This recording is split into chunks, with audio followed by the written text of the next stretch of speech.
You're watching Lunker Junkies TV's Angler Encyclopedia series. Tips, tricks, and some great information from some of the top guides and pros in the Pacific Northwest. Get your notebooks out and stay tuned.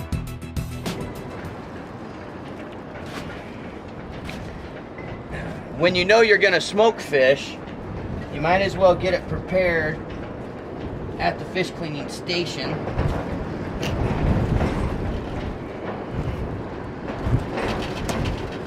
It's one less step you got to deal with when you get home.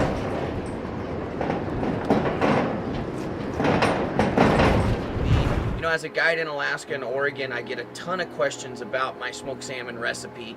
It's very, very simple. I've got a little bit going on in the smoker right now, and we've got some fresh silver salmon that Rocky and I and my dad Daryl got yesterday on the Kenai. So I'm gonna kind of go over it with you real quick. This is the campground way to smoke salmon. I prefer to do it, prep all my meat in strips like this right here.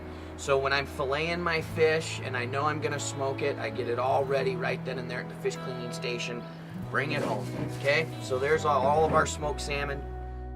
So it's real important to use a non-iodized salt. I prefer to use a sea salt. And with the amount of fish that we kept 5 coho the other day, filleted those up, about this much fish right here. It's probably 12 pounds of fish. I'm gonna use 2 cups of sea salt. So I get that in there. I like to use a lot of the teriyaki. Now, the reason why I can get by with 2 cups of sea salt here for the curing process is because the teriyaki's got a lot of salt in it as well. So that's going to help cure it up.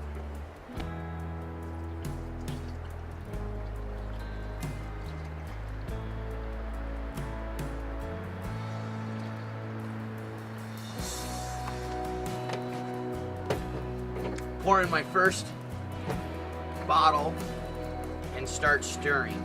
Another way that you can do this is if you have a big pot, you can put this on the stove and bring it to a slow boil, and that'll really help to dissolve all the salt. And then you just have to make sure that you let it drop below room temperature again before you start curing, because you don't want to cook your smoked salmon. The next thing I like to add is brown sugar. The brown sugar is important, but it's not important in the curing process. It's important in the flavor process. My dad's a diabetic, and I know some of you at home are diabetics as well. So I try to use a minimal amount of brown sugar as possible for the amount of fish that I'm using. This little bit of brown sugar is going to help to caramelize it, but it's not enough to affect a diabetic diet for the most part, unless obviously you can't have any sugar at all. Then you could just skip the sugar process. All right, so after you've added your brown sugar, you still got some sea salt in there. You'll see that I've got some more ingredients here. Those are gonna go in. I'm just gonna give this a little bit more of a stir. Start breaking the salt and the sugar down. Now, might not be a secret ingredient, but it's one of my favorite things to use at home, Worcestershire sauce. Don't be shy with it either. Remember, I said don't be shy.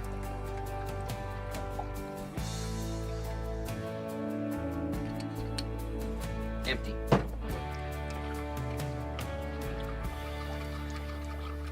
I like to use a lot of cure, a lot of brine for this process. I want to make sure that every little piece of fish has the ability to get its justice. Some of you may like it, some of you may not. I think it works awesome on smoked salmon, and it is kind of a little special additive, a little liquid smoke. Doesn't take much. You're gonna get plenty of smoke flavor from your smoker, but the liquid smoke helps it soak into those fish pieces. All right, I call this the campground method, and the reason so is, number one, I'm at fish camp here in Alaska. Number two, when I'm doing this, I'm doing it outside of a fifth wheel a lot of times when I'm on the Chetco or the Elk or the Sixes down in Oregon, or I'm on the Kenai, and we don't have big fridges in these fifth wheels in these RVs. So I call this the campground method, because what I'm gonna do next is I'm gonna take my fish, I'm gonna put it in this garbage sack. I've already got my kitchen sink in my RV layered with ice. And what I'm gonna do is brine in this garbage sack. I'm gonna leave it on ice in the kitchen sink. That way I can shake it, shake it, shake it. It's only a 24-hour process, and it works awesome. Plus, you don't have to worry about spilling a bunch of fish, brine, smoked salmon brine, in your refrigerator.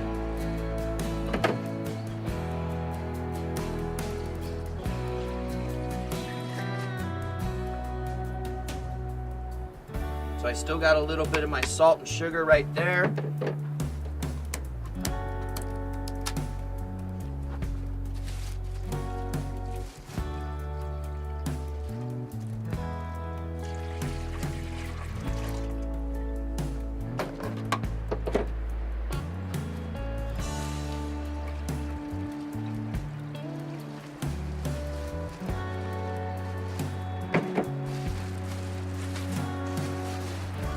So the next step is I'm gonna tie this in a knot, but as you can see, I'm gonna leave some space, right?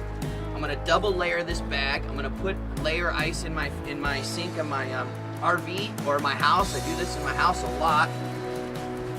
I'm gonna double layer this bag because there's no better way, in my opinion, to really be able to move that brine around with that fish. I'm gonna put this on ice in the sink, and about every hour I'm gonna go over, I'm gonna shake the bag, spin the bag, rock the bag, make sure that every piece gets marinated. Hey guys, hope you're enjoying this week's episode of Lunker Junkies TV. Yesterday I got my fish all brined up. I was telling you about the salmon camp process here. Now I've got it on the drying racks. Two very important steps. One, make sure you rinse your fish before you put it on the drying racks. Rinse all that brine off of there. Two, I'm gonna paper towel it and I'm gonna let it air dry for an hour. After that, I'm gonna put it in the smoker and I'm gonna smoke it until the sweat starts to really push out on it till it gets, I call it sweating anyway, when the fat all rises to the surface. As soon as that's done, I'm gonna take and put it in a Ziploc bag, roll that bag up tight so there's no air. I'm gonna put it directly in the refrigerator, straight from the smoker to the refrigerator. And what that does is that heat inside that bag keeps that fish to continue to cure and smoke in that bag, and you're gonna get a great glaze on that fish. It's gonna be real moist, but still have a real good smoked salmon texture and flavor.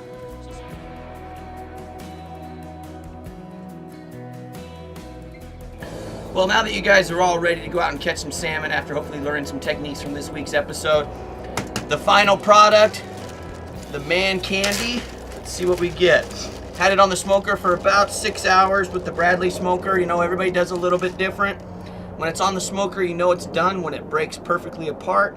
As you can tell with this style of smoking, it's very moist and it's good. We'll see y'all next week.